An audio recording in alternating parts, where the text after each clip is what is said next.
আসসালামু আলাইকুম, welcome to our YouTube channel reshmi creative world. চলে আসলাম আবারও নতুন একটা ভিডিও নিয়ে। তো আজকে দেখাবো আমাদের ভাইরাল কাঁচা কাঁঠালের পেটি দিয়ে বার্গার। এটা কিন্তু আমাদের প্রধানমন্ত্রী শেখ হাসিনা আপার রেসিপি। ওকে, চলুন দেখে নিই কী কী লাগবে। একটা পেঁয়াজ কুচি নিয়ে নিব, 1 চামচের মতো আদা কুচি, রসুন কুচি, কাঁচামরিচ কুচি আর হাফ লেমন। তারপর আমি অর্ধেক কাঁচা কাঁঠালের ভোতা, আমরা চিটাগাংয়ের পাশে যেটা বলে আর কি, ও তো কাঁচা কাঁঠাল নিয়ে নিব, সিদ্ধ করা, ম্যাশ করা। এখন একটা হাঁড়িতে তেল দিয়ে ওইটাতে আমরা পেঁয়াজ কুচি, রসুন কুচি, আদা কুচি সব কিছু দিয়ে তেলের মধ্যে হালকা ব্রাউন কালার করে নেব।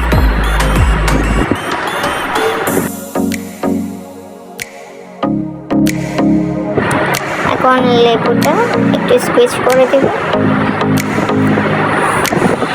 তো তারপরে দেব একটু 1 চিমটি পরিমাণ হলুদ গুঁড়া,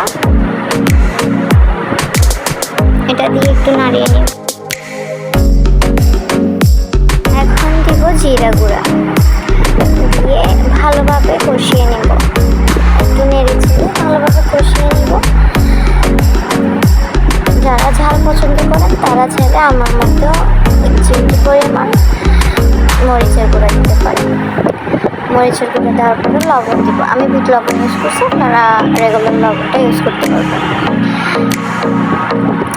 দেওয়ার পরে একটু ভালোভাবে কষিয়ে নিয়ে এখন কাঁচা কাঁঠালের যে সিদ্ধ করে রেখেছিলাম ওটা দিয়ে নেড়ে চেড়ে নামিয়ে দেব। এখন ওইটাকে আমি পেটি শেপ করে দেবো। আমি শেপে বানাচ্ছি, একটা গোল শেপ আর একটা হচ্ছে পেটি শেপ যেটা থাকে, কাবাবের শেপ যেটা থাকে ওই শেপের মধ্যে।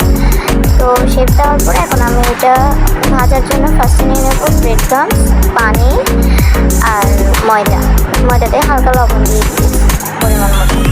এখন ময়দার মধ্যে প্রথমে ডুবিয়ে নিব, তারপরে পানির মধ্যে ডুবিয়ে, তারপরে ব্রেড ক্রাম্বস লাগিয়ে এটা সবগুলো আমরা সেমভাবে করে নেব। আমি একটা করে দেখিয়েছি, এভাবে করে সবগুলো করে নিয়ে এখন তেলের মধ্যে ভেজে নেব। তেলের মধ্যে ভাজার পর দেখতে পাচ্ছি কি সুন্দর কালার। এখন আমরা দেখি আমাদের বার্গারটা রেডি করে নিই। বার্গারের জন্য আমি ডোটা আগে থেকে রেডি করে রাখছি। ডো কীভাবে রেডি করতে হবে এটা আমার পিৎজা বানানোর এখানে ডোর রেসিপিটা দেওয়া আছে, ওটা চেক করে নেবেন, অথবা আমি ডিসক্রিপশন বক্সে ওটা লিঙ্ক দিয়ে দেবো। তো ছুরি দিয়ে এভাবে কেটে ওইটাকে গোল শেপ দিয়ে নেব। গোল শেপ বার্গারের শেপ যেটা থাকে ওটা দিয়ে নেব। এভাবে করে আমি সবগুলো রেডি করে নেব।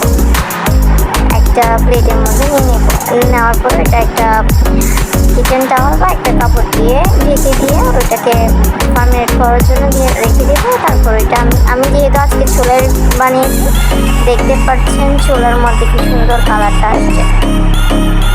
তো এবার আমাদের অ্যাসেম্বলিংয়ের পালা। তো একটা বার্গার মাঝখান দিয়ে কেটে ওইটাতে পেটি একটা বসিয়ে ফার্স্টে আমি যে সসটা রেডি করেছি ওইটা দিয়ে তারপরে পেটি বসি শেষ। আমি কিন্তু নর্মালভাবেই বানিয়েছি, এখানে আমি কোনো শসা, পেঁয়াজ, লেটুস পাতা কিছু ইউজ করি না, জাস্ট পেটি দিয়েই একটা নর্মাল বার্গার যেটা সবাই বানাতে পারে। তো আজকে পর্যন্ত এতটুকুই থাকলো। সবাই আমার ভিডিওটা লাইক কমেন্ট করবেন, আর যারা নতুন এখনও আমার চ্যানেলে তারা আমার ইউটিউব চ্যানেলটা সাবস্ক্রাইব করে দিন, পাশে থাকা বেল আইকনটি ক্লিক করে দিন। আজকের জন্য এতটুকু, পরে দেখা হবে আবার নতুন একটা ভিডিও নিয়ে। আল্লাহ হাফেজ।